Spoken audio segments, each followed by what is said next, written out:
Assalamualaikum warahmatullahi wabarakatuh. Perkenalkan, nama saya Muhammad Fali Azam dari jurusan Hubungan Internasional. Pada kesempatan kali ini saya akan menjelaskan chapter 5 dari buku karangan Amitabh Acharya yang berjudul The Making of Southeast Asia. Nah, seperti kita tahu, ASEAN atau kepanjangan adalah Association of Southeast Asian Nations, didirikan pada tanggal 8 Agustus 1967 melalui Deklarasi Bangkok. Nah, meskipun ASEAN baru saja dibentuk, ASEAN sudah dihadapi oleh beberapa masalah. Yang pertama itu adalah ASEAN itu dua dari anggota ASEAN terlibat dalam konflik sengketa wilayah Sabah.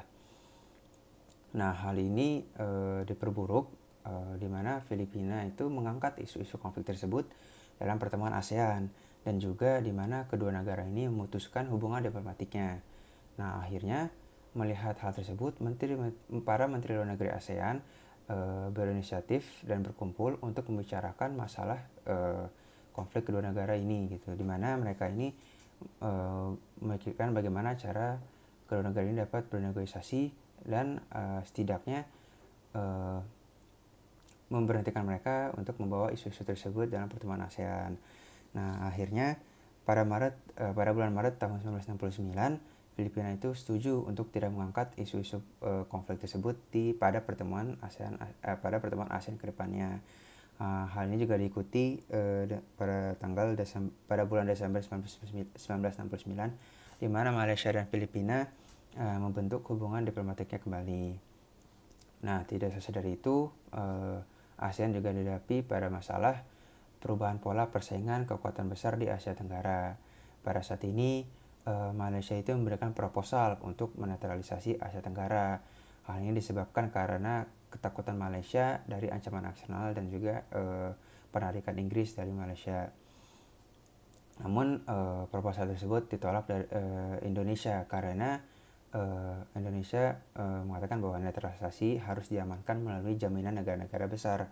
Akhirnya proposal itu direvisi dan terbentuklah yang namanya Zona Damai, Kebebasan dan Netralitas atau yang disebut ZOFAN. Nah, ZOFAN ini membawa banyak manfaat bagi ASEAN, di mana ZOFAN ini membuat anggota ASEAN memiliki rasa tanggung jawab untuk menjaga keamanan nasionalnya. Lalu juga membuat negara menghormati batas-batas negara satu sama lain. Dan yang terakhir, mendorong anggota ASEAN untuk bisa mandiri menjaga keamanannya dan juga berhenti dari ketergantungan kekuatan asing. Namun, ZOFAN dalam pengimplementasiannya juga ditolak oleh beberapa negara, yakni Thailand, Singapura, dan Filipina, di mana ketiga negara ini mengatakan bahwa ASEAN ini masih memerlukan kekuatan besar, yang ini Amerika Serikat, yang dimana Amerika Serikat ini berperan sebagai kekuatan besar yang mengimbangi di wilayah Asia Tenggara.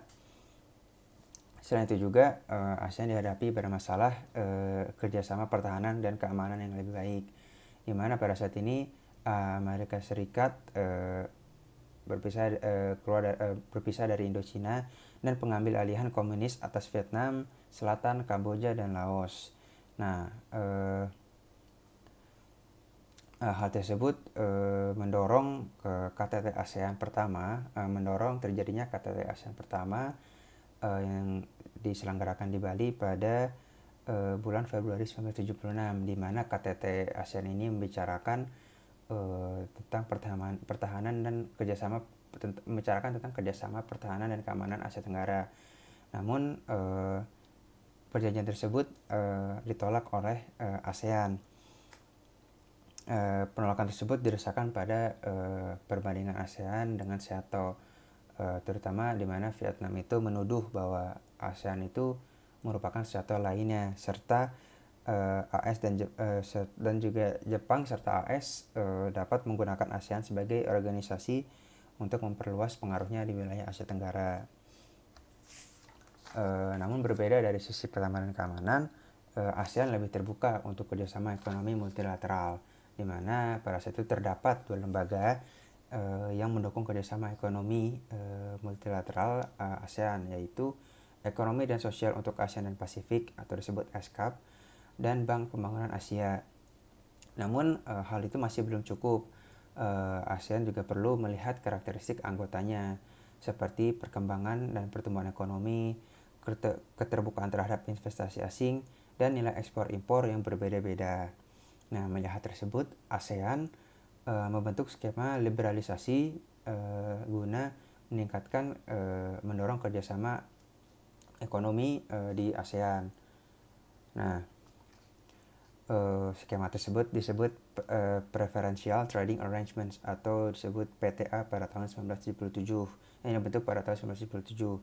Nah, PTA ini mengatur beberapa langkah untuk meliberalisasi dan meningkatkan perdagangan inter-ASEAN dan juga termasuk kontrak kualitas jangka panjang, liberalisasi perdagangan, tindakan non-tarif atas dasar preferensial, pertukaran preferensi tarif, persyaratan preferensial untuk pembiayaan impor, dan preferensi produk ASEAN dalam pengadaan oleh badan-badan pemerintahan.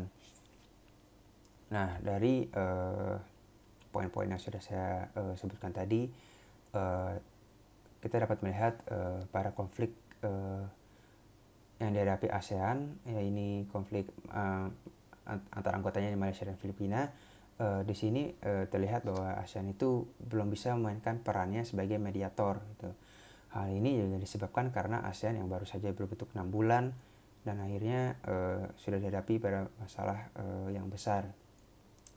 Karena juga sebelum konflik-konflik tersebut juga sudah ada sebelum ASEAN itu terbentuk, dan yang akhirnya konflik-konflik itu disebut dibawa oleh negara-negara pada organisasi tersebut. Lalu yang kedua adalah penarikan AS dari Indochina. Nah, menurut saya itu merupakan suatu hal yang bagus, gitu. Dimana akhirnya ASEAN ini berkumpul dan mencoba untuk membicarakan kerjasama pertahanan dan keamanan. Hal tersebut juga membantu ASEAN ini dapat menjaga keamanan regionalnya secara mandiri dan berhenti bergantung dari kekuatan asing. Nah, kesimpulannya adalah ASEAN merupakan organisasi yang istimewa gitu. Ketika berbeda dari organisasi regional sebelumnya seperti SEATO, ASA, dan Mavelindo yang tidak bertahan lama, hanya bertahan beberapa tahun dan akhirnya bubar. ASEAN sampai saat ini masih terus berlanjut dan akan terus berkembang. Bahkan sekarang sudah terdapat 10 negara yang telah menjadi anggota ASEAN, dan dari tahun 1967 sampai saat ini sudah terdapat pertemuan dan perjanjian yang telah dibentuk. Mungkin itu saja penjelasan dari saya. Kurang lebihnya mohon maaf. Wassalamualaikum warahmatullahi wabarakatuh.